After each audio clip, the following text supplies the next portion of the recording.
Carlin would be a conservative if he were around today is such a common fucking take that you hear from absolute dinguses. By the way, speaking of American values, aren't we about due to start bombing some small country that only has a marginally effective air force? And when we're not invading some sovereign nation or setting it on fire from the air, which is more fun, then we're usually declaring war on something here at home. It's the only metaphor we have in our public discourse for solving a problem. It's called declaring a war. We got a war on poverty, the war on crime, war on litter, the war on cancer, the war on drugs. But you ever notice there's no war on homelessness, is there? Nah, no war on homelessness. You know why? There's no money in that problem. Well, that's not technically true. I mean, the existence of homeless people is actually good because then you can point to that guy, like a homeless guy, and be like, listen, you don't want to be like that. Keep working at your fucking dead-end job. Like, the existence of homeless people really kick the working class into high gear. You know what I mean? That's kind of the purpose. You need to point to something to show what happens to you when you say, enough is enough. I don't want to fucking actually work at this bullshit job anymore. Well, then, okay, well, you can't pay your rent now. Do this or that is what will happen to you. Straight up. That is one of the purposes. I'll tell you what they ought to do about homelessness. First thing, change the name of it. Change the name of the condition. It's not homelessness, it's houselessness. It's houses these people need. A home is an abstract idea. A home is a setting. It's a state of mind. Oh my God. Wait, what the fuck? Bro, that literally is what, like, activists actually fucking, what? These people need houses, physical, tangible structures. Where are you going to build them? Nobody wants you to build low-cost housing near their house. People don't want it near them. We got something in this country, you've heard of it, it's called NIMBY, N-I-M-B-Y. Not in my bag. Dude, I love him talking about fucking NIMBYs like 20, 30 fucking years ago, dude. Are you guys just realizing how base George Carlin was? No, man. Of course I know how fucking base George Carlin was. Shut the fuck up. I'm surprised that he nailed the fucking homelessness, houselessness situation though. That like 30 fucking years prior. People don't want anything near them, even if it's something they believe in, something they think society needs, like prisons. Everybody wants that, right? Everybody wants more prisons. Say, build more prisons!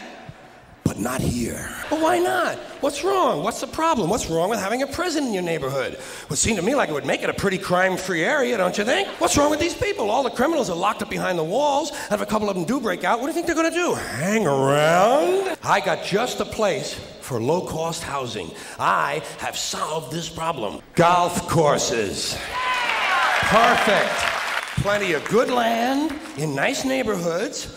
Land that is currently being wasted on a meaningless, mindless activity engaged in primarily by white, well-to-do male businessmen who use the game to get together to make deals to carve this country up a little finer among themselves. It's kind of wild to think that, like, on the one hand, it's like, wow, how prescient, like, a guy who's been dead for so long, just spitting truths about the future of America 30 fucking years ago. But then also you remember, you're like, oh my God, we haven't solved any of these problems, and as a matter of fact, it's only gotten fucking worse. Every single thing that he's talking about, it's gotten fucking worse, dude. Here's another place we could put some low-cost housing: cemeteries. There's another idea whose time has passed. Saving all the dead people in one part of town? What the hell kind of a superstitious, religious, medieval bullshit idea is that? Plow these motherfuckers up, plow them into the streams and rivers of America. We need that phosphorus for farming. If we're gonna recycle, let's get serious. There's a reason education sucks, and it's the same reason that it will never, ever, ever be fixed. Because the owners of this country don't want that. I'm talking about the real owners now. The big, the wealthy, the real owners, the big wealthy business interests that control things and make all the important decisions. Forget the politicians. They're irrelevant. The politicians are put there to give you the idea that you have freedom of choice. They own and control the corporations. They've long since bought and paid for the Senate, the Congress, the state houses, the city halls. They got the judges in their back pockets, and they own all the big all the big media companies, so they control just about all of the news and information you get to hear.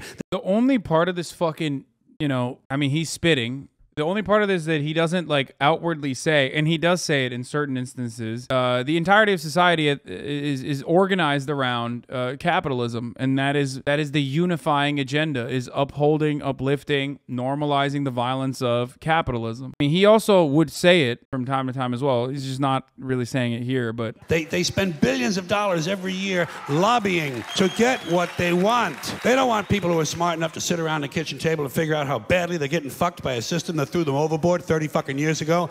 They don't want that. They want your fucking retirement money. They want it back so they can give it to their criminal friends on Wall Street. And you know something? They'll get it. They'll get it all. the idea, the notion that like, I mean, George Carlin had like definitely some takes that very rarely didn't age well, but the notion that like these motherfuckers who venerate him, who claim that he's like the GOAT and he's a legend, then turn around and like spit fucking the worst, lowest, bottom tier fucking conservative values, they're so crazy. They're so fucking crazy. Like Joe Rogan is a great example of this, where it's like, dog, what do you mean? Like you fucking love him and you're like simultaneously everything he despised. You know what I mean? You became everything he fucking despised. So fucking weird. Like, did you hear what the fuck he said? Yeah, exactly. Like, Carlin would be a conservative if he were around today is such a common fucking take that you hear from absolute dinguses. Think that like it's the words you can't say jokes or whatever. I think he's like, they just can't see the world outside of like what is immediately in front of their nose, and that is social issues and their understanding of social issues. It's not even like social issues that have like tangible consequences on said marginalized populations, but just like all that fucking aesthetic lib shit.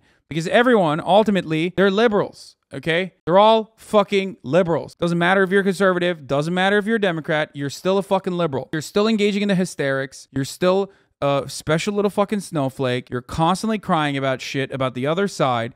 And not a single person in that finds themselves in that fucking dynamic ever can like pull their head up from the capitalist dogma that they exist under to look at the underlying material inequalities that need to be re-examined and completely fucking changed to uplift the working class in this country. That's what the owners count on. The fact that Americans will probably remain willfully ignorant of the big red, white, and blue dick that's being jammed up their assholes every day.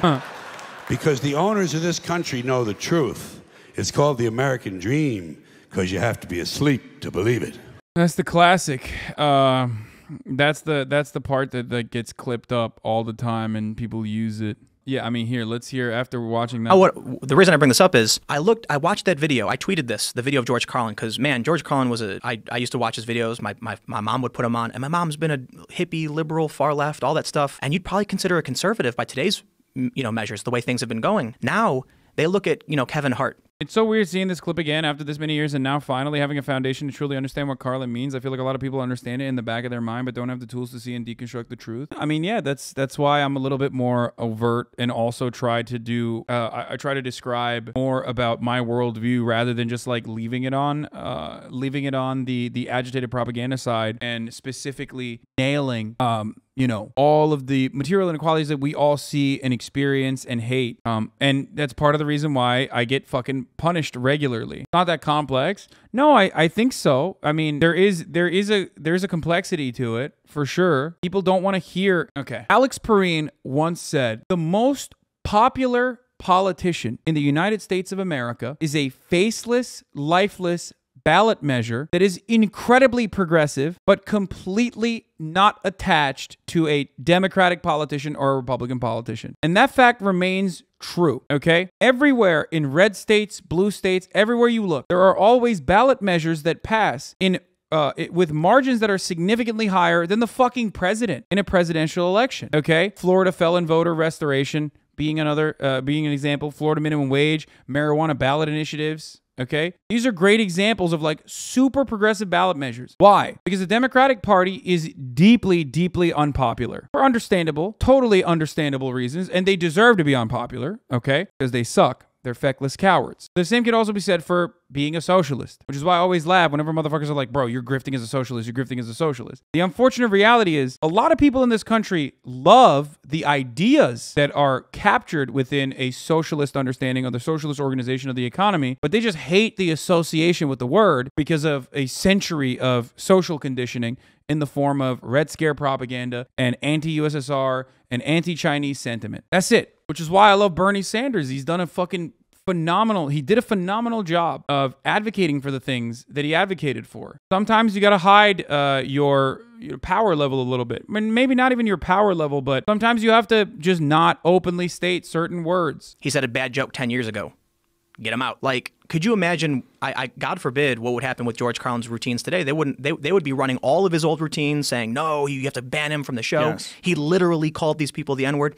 Right. Why was it that George Carlin could go on stage and talk about how Republicans were dumb and how religion is crazy? He was clearly on the left his whole life, and he said these things that by today's standards would be considered conservative, right? And so for me, it's a weird thing to go from being on the far left as a young person. It was around like 19 or 20, I started to become more moderate.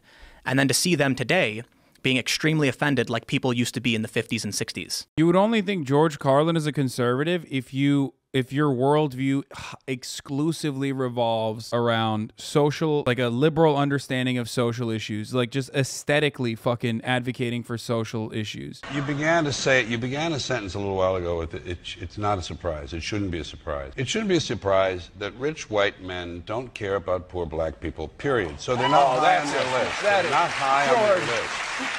George, they're I love you, high, George, they're not, but that's I don't nonsense. care if you love me or not. That's they're nonsense. not high on the conscious or the subconscious list of those people who are in charge of things in this country. The owners, forget these foolish elections, the owners of this country don't care about the poor in general. The owners of this country, what are we going...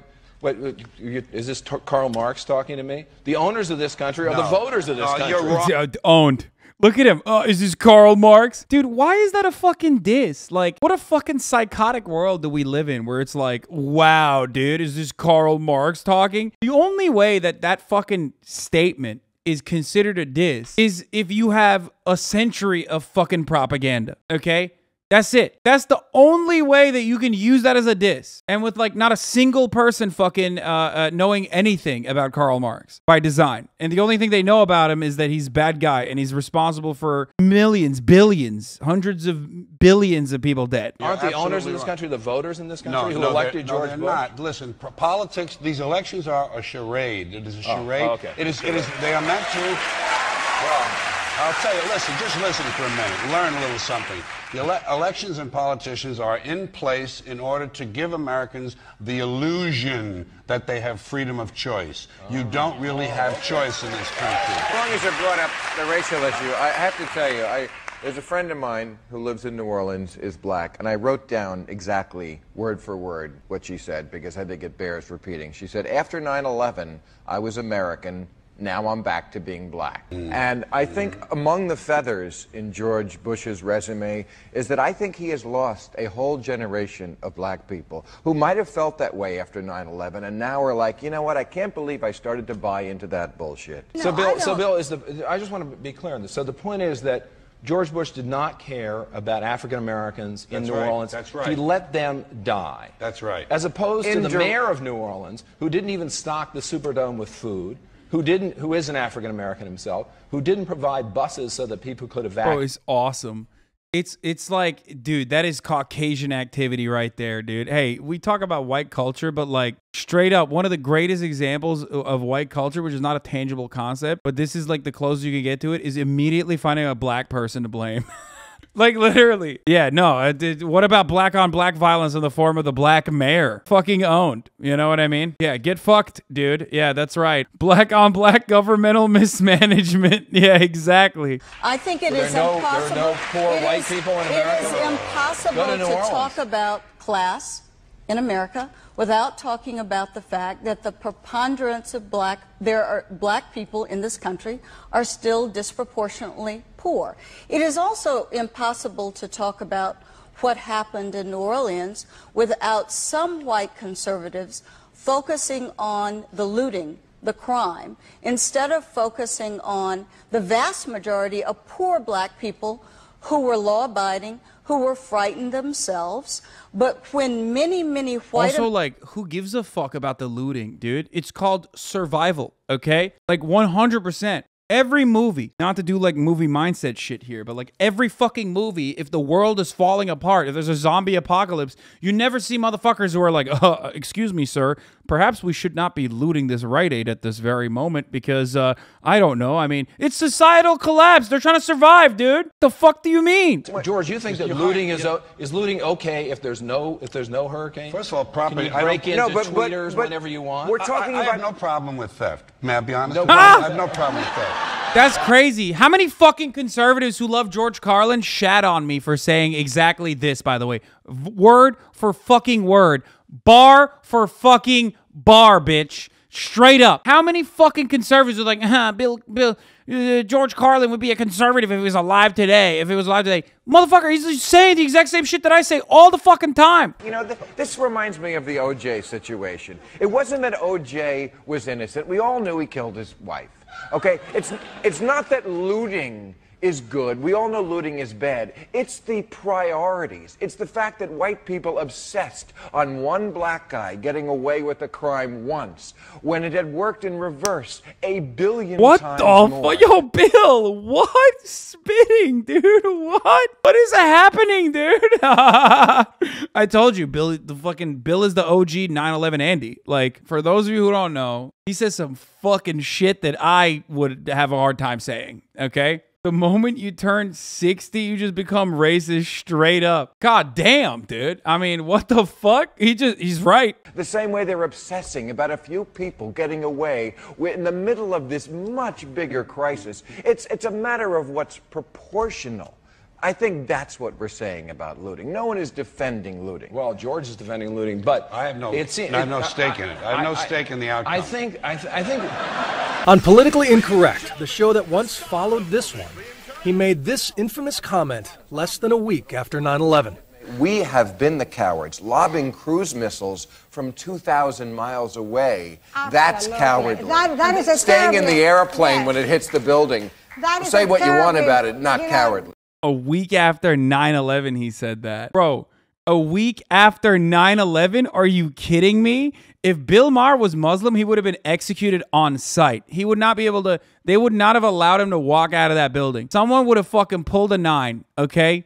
They straight up would have executed him, probably on camera. He's not wrong. He's not fucking wrong. But if he was Muslim, I swear to God, bro, they would have fucking killed him literally on sight.